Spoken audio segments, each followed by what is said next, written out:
Eu sou Simone Turelli, analista corporal e comportamental, e hoje eu resolvi fazer esse vídeo em resposta a uma inscrita que me perguntou sobre algumas alterações físicas, provocadas. Então, hoje nós vamos falar de algumas deformidades físicas. Essa pessoa quis saber se isso interfere na análise corporal. Bem, e para quem está chegando no canal agora, não entende muito bem sobre esse assunto, eu falo sobre traços de caráter, que são perfis comportamentais. Nós temos os 5 perfis, os 5 traços, então por isso que a gente acaba se identificando com mais de uma característica de traços diferentes, porque nós temos características dos 5, porém somente os mais fortes, os que se apresentam em maiores proporções, que são realmente relevantes na nossa vida, no nosso comportamento, tá? Quem quiser saber mais sobre isso, aqui no canal tem uma playlist chamada Traços de Caráter, onde tem 5 vídeos e eu explico em cada vídeo sobre todas as características de cada traço, tá bom? Não se assustem com os nomes, tá? Nada tem a ver com transtorno de comportamento, transtorno mental. São nomes, que podem associar algum tipo de transtorno, mas aqui no estudo dos traços de caráter não se relacionam com nenhum transtorno. Então, vamos lá. Essa pessoa, ela veio me perguntar sobre paralisia facial, Se isso interferia na análise. Olha, essas questões de deformidades físicas é algo até bastante complicado de se trabalhar na análise corporal, mas não interfere, só dá trabalho para nós analistas. Por quê? Porque o que é análise corporal? A gente olha para o corpo da pessoa e nós examinamos 6 partes, O formato do rosto, o olho, a boca, o tronco, o quadril e as pernas. E em cada parte, em cada uma dessas partes, existem inúmeras características que nós vamos pontuando. Então, existem as características do olho oral, do olho esquizoide, do olho psicopata, do olho rígido e do olho masoquista. A gente vai observar o olho daquela pessoa, por exemplo, no caso do olho, e aí a gente vai pontuando, se aquele olho é mais oral, se aquele olho é mais masoquista, enfim, a gente vai dividindo a pontuação entre os 5 traços. Isso são características naturais de uma pessoa. Quando a pessoa ela sofreu alguma alteração, no caso dessa pessoa era paralisia facial, a gente não pode considerar essa alteração, tá? Então, por exemplo, quem tem paralisia facial, quem teve a paralisia, um lado do rosto tem menos expressão facial. Então, quando a pessoa sorri, o que acontece? Um lado vai sorrir e o outro fica mais travado. O que pode simular? O sorriso do traço psicopata é um sorriso mais tortinho. Esse é um sorriso natural do psicopata. Quando ele ri, puxa mais para um lado. Então, a gente pontua mais psicopatia nesse sorriso que puxa mais para um lado. Mas no caso da pessoa ter sofrido uma paralisia facial, a gente desconsidera esse ponto da psicopatia. Então, respondendo à pergunta, qualquer alteração provocada por acidente, por doença, por cirurgia, ela deve ser desconsiderada na análise, porque senão a gente pontua características que não são naturais daquela pessoa. Então não vai corresponder com o comportamento dela, porque aquilo não foi desenvolvido durante o período de desenvolvimento dela. Isso foi uma característica adquirida por trauma, por doença, por acidente, por cirurgia, tá?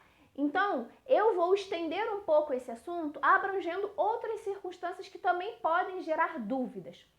Eu já falei isso em outro vídeo, mas eu só vou dar um gancho. Da mesma forma que a paralisia facial, ela pode simular algum traço que você não tenha, a cirurgia plástica estética, ela também faz isso. Então, por exemplo, uma pessoa que faz redução de mama, ela está diminuindo o quê? Oralidade no tronco dela.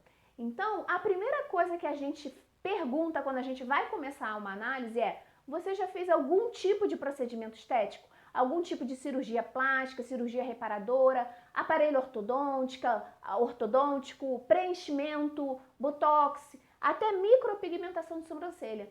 Porque tudo isso interfere se a gente não souber, tá?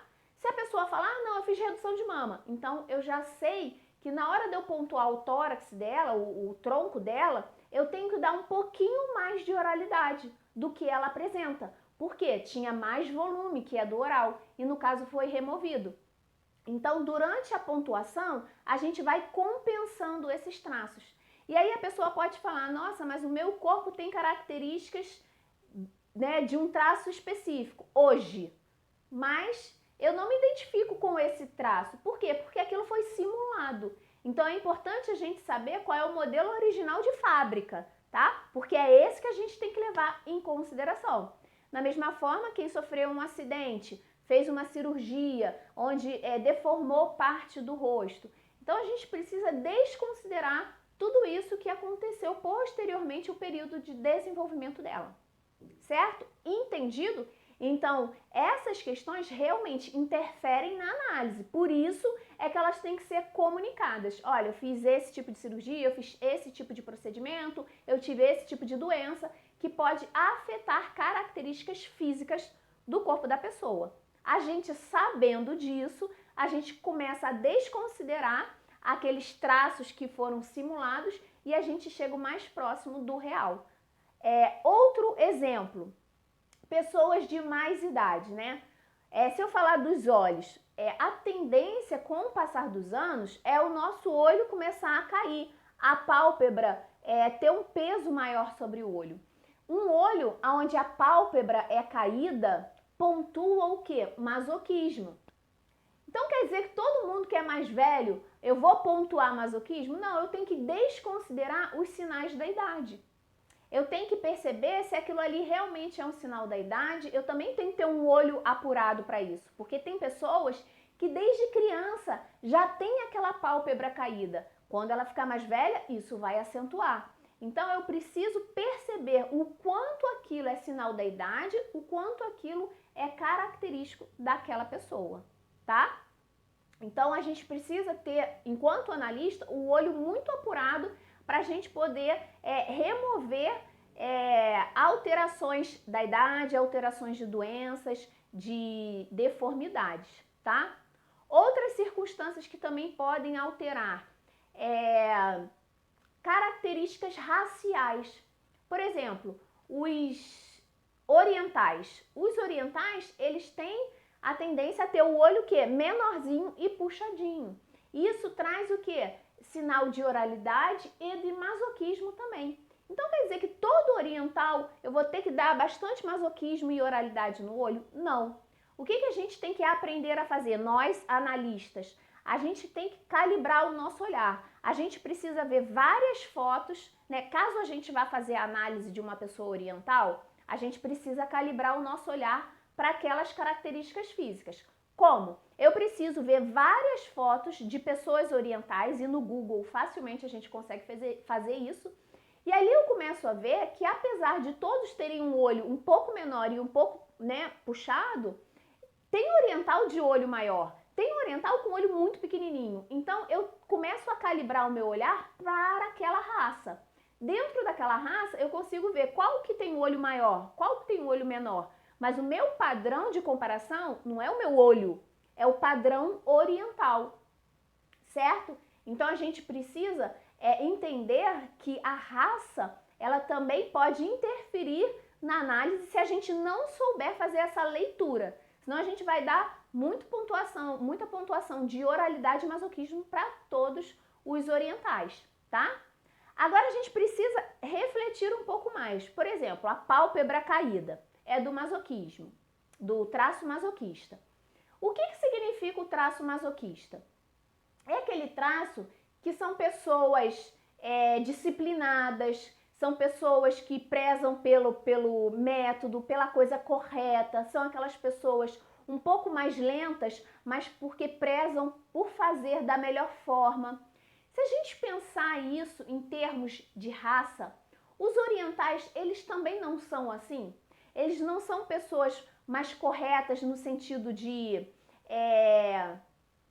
higiene do ambiente, são mais certinhas, né? Aqui no Brasil teve a Copa, né? E ficou muito em evidência o comportamento dos orientais nos estádios de futebol, aonde eles recolhiam todos os lixos que eles ali estavam despejando. Eles não deixavam lixo no ambiente, eles levavam com eles o lixo, né?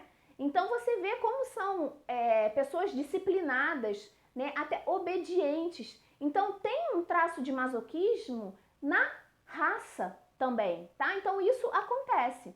Mas a gente precisa desconsiderar um pouco essas características para não pontuar mais do que realmente é, tá?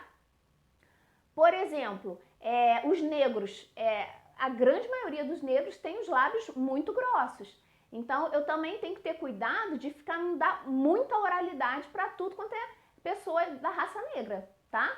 Então, eu preciso perceber o que é característico da raça, o que é da pessoa, e eu calibrar o meu olhar para que as características da raça, as características daquela doença, as características, né, daquela deformação não interfiram no resultado da minha análise. Por quê? Porque senão eu acabo pontuando traços que não correspondem à realidade daquela pessoa, tá? E aí quando eu for dar a devolutiva para ela, ela não se identifica com nada daquilo que eu falei, certo?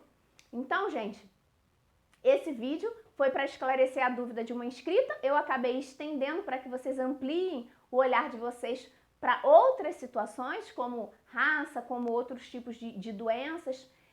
E uma outra observação, síndromes. Várias síndromes têm características específicas, tá? Formato de boca, formato de tronco, formato de perna. E aí, eu pego essa característica da síndrome e vou pontuar para algum traço específico? Não, eu preciso também desconsiderar isso, tá? Então, a nossa leitura corporal precisa levar em consideração várias coisas para que a gente possa ser o mais fiel possível ao comportamento daquela pessoa, tá? Então, esses traços que vêm por conta de alguma síndrome, ela não vai interferir no comportamento da pessoa, tá bom? Por isso que a gente precisa desconsiderar. Então, gente, é isso o vídeo de hoje. Eu espero que vocês tenham gostado. Se tiver alguma dúvida, comente aqui. Muitas pessoas me pedem, né? Fala sobre isso, fala sobre aquilo. E muitos eu respondo, olha, já tem o vídeo, boto o link lá no comentário, eu já falei sobre isso. Algumas coisas eu falo, olha, isso não se relaciona com traços de caráter, então não cabe eu relacionar, né, esse assunto com traços de caráter, mas na medida do possível eu tento atender todo mundo que tem dúvidas, ou respondendo nos comentários ou fazendo vídeo explicativo, que aí consigo abranger mais pessoas que possam ter essa mesma dúvida, tá bom? Então, se você tem dúvidas, coloque aqui que eu posso também fazer um vídeo para esclarecer a sua dúvida ou responder o seu comentário. Curta, comente, compartilhe para que mais pessoas tenham acesso a esse conteúdo, tá bom? Um abraço, até o próximo vídeo. Tchau, gente!